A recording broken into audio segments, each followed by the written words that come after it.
Alrighty, good morning to you. Put on me sexy glasses. Alright, we're going to talk a bit about guru stuff. Better move the mole bowl. But I've never studied under anybody. But I was on the hippie trail for 20 years, and my mum and sisters used to own a spiritual centre, and pretty much I wasn't allowed there because I smoked drugs and took drugs and drank, so I wasn't allowed near the centre. But I did all my learning through books and documents, and just being on the hippie trail, hanging out with hippies and fucking learning all the master shit.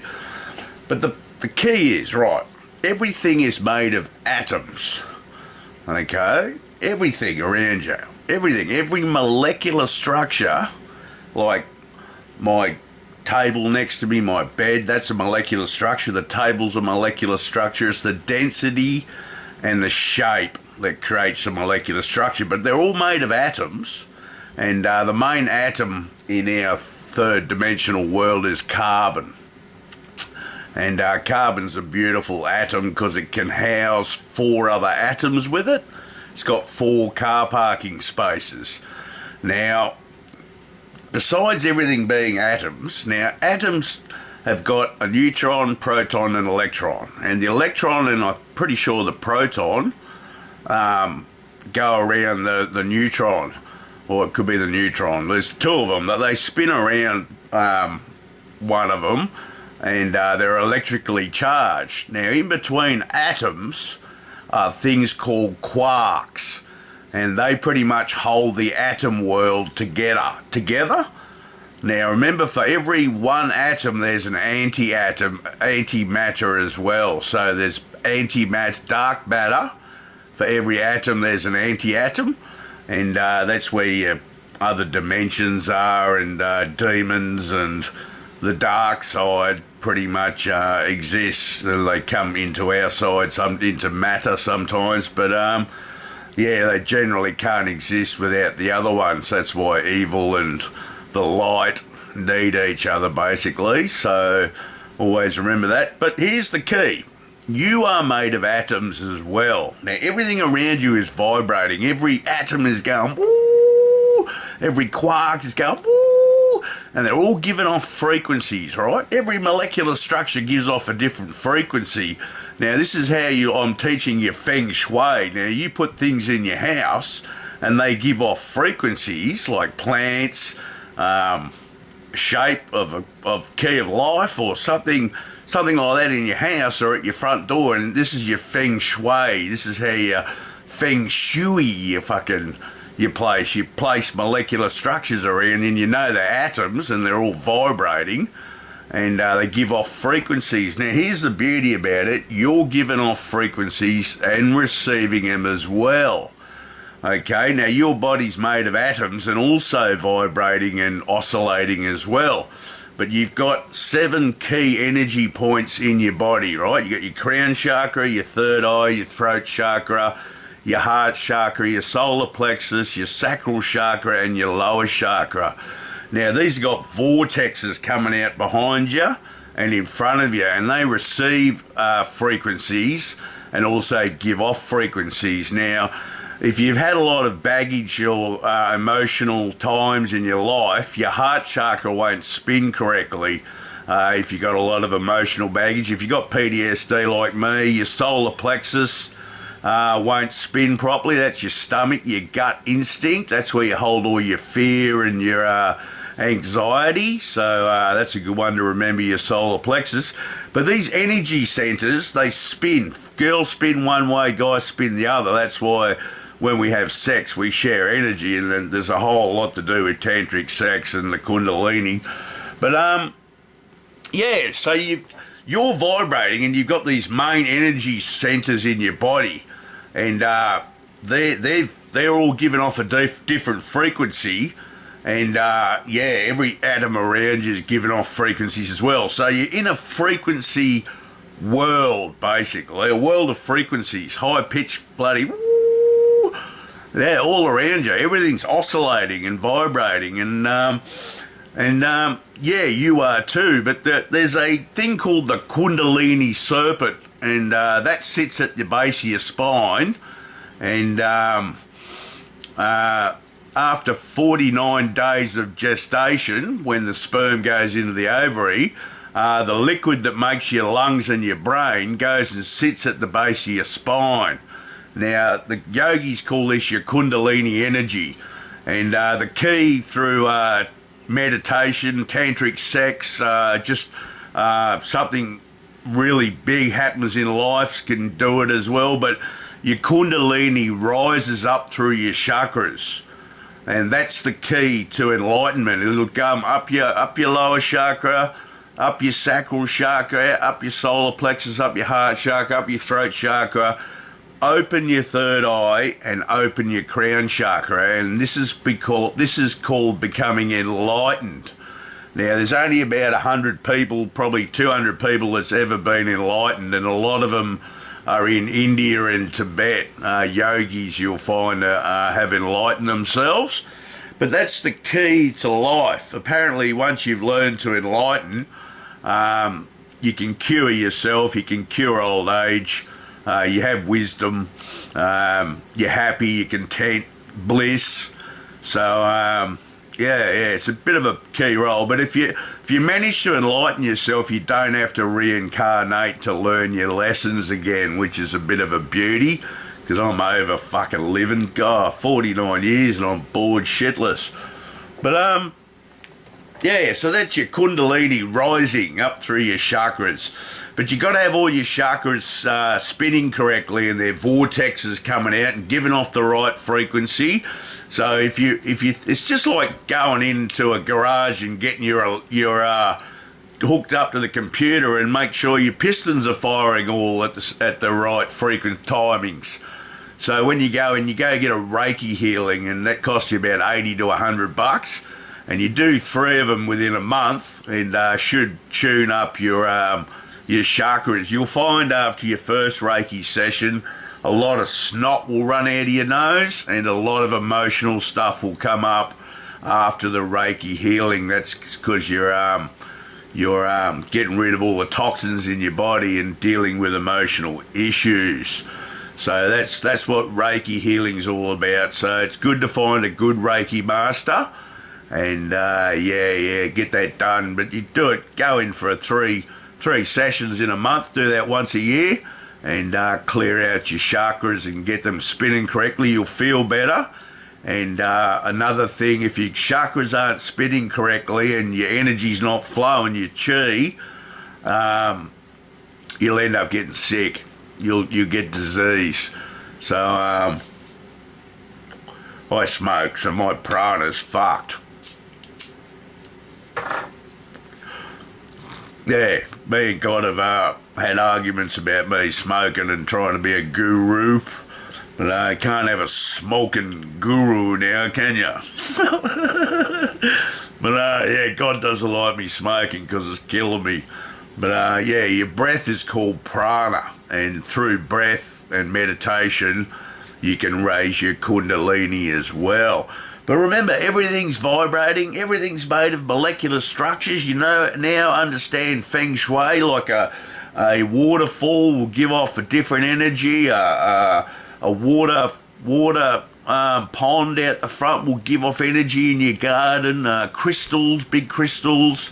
Yeah, so it's like you can really channel the energy into your front door and out your back door and change the chi in your house, change the chi within yourself, and understand that everything's made of atoms, and there's antimatter. For every one atom there's an anti-atom, antimatter atom, and there's quarks in between the atoms holding them all together, and they're oscillating and vibrating at high-pitched frequencies.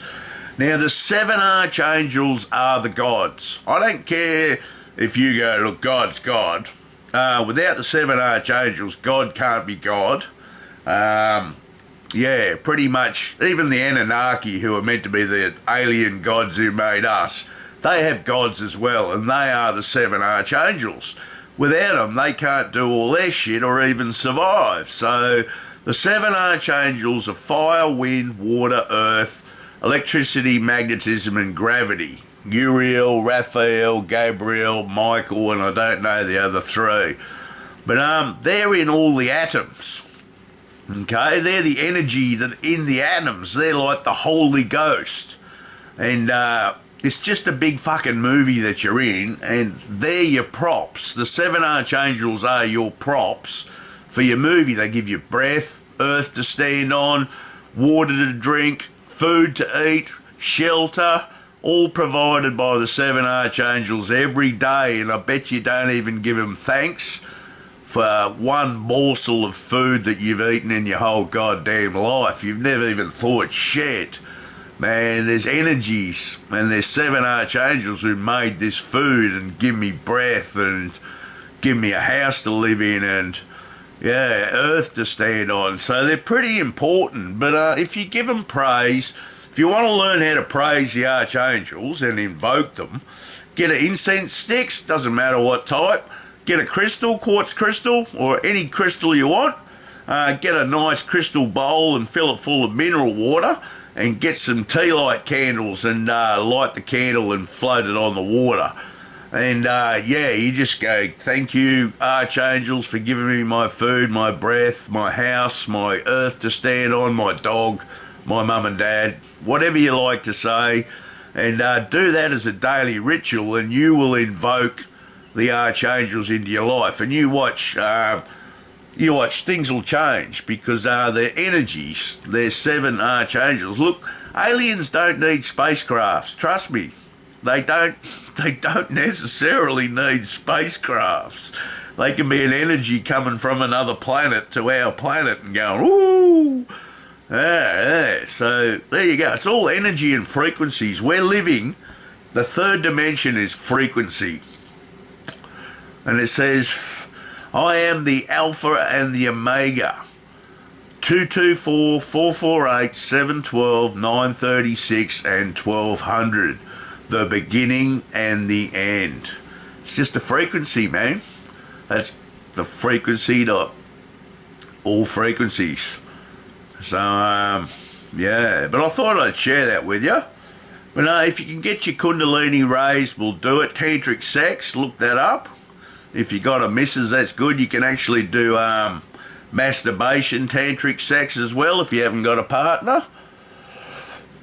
So that's another thing you can do. But meditating's a main one. A lot of people have practiced through tantric sex and received enlightenment. It comes up through your sacral chakra, your sex chakra. Yeah, so, yeah, it's a lot of things. But crystals give off frequencies, man. That's why they heal us, because say you get topaz, that goes with your third eye. That's the same frequency the topaz is given off as your third eye gives off. So every chakra's got stones, certain crystals to it, certain parts of the body. They're the parts that get sick if your chakras aren't spinning properly. So, especially your heart chakra. That's how Jesus healed so many people, because he had a massive heart chakra. Like my aura stands out here. Jesus's was like a football field coming out of his heart chakra size aura. And with that frequency of his heart chakra, that's how he healed the blind and the lepers and brought the dead back to life. That's what gave him his power to heal. So there you go. But if you do get the gift of enlightenment, mate, so be it. And hopefully you find bliss.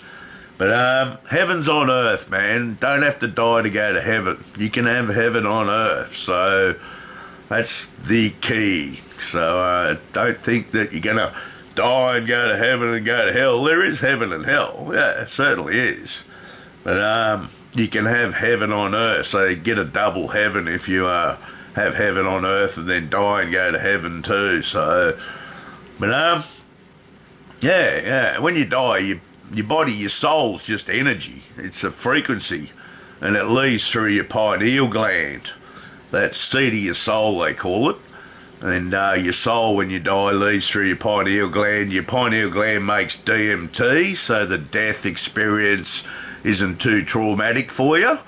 And then you enter into heaven or hell, or reincarnation, pretty much. So, yeah, but I don't want to get reincarnated again. I've been on this earth so many times, and I've died as a warrior many times. I've been a husband, been a wife, been everything, and yeah, I've pretty much learned me lessons, and now I pass on my knowledge to you, because that's what you do. But I am Romanian gypsy blood.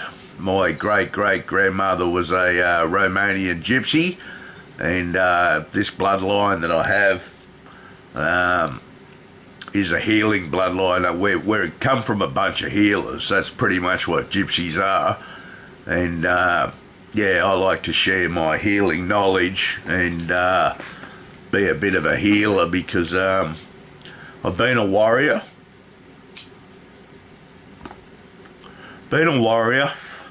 Now I'm a healer.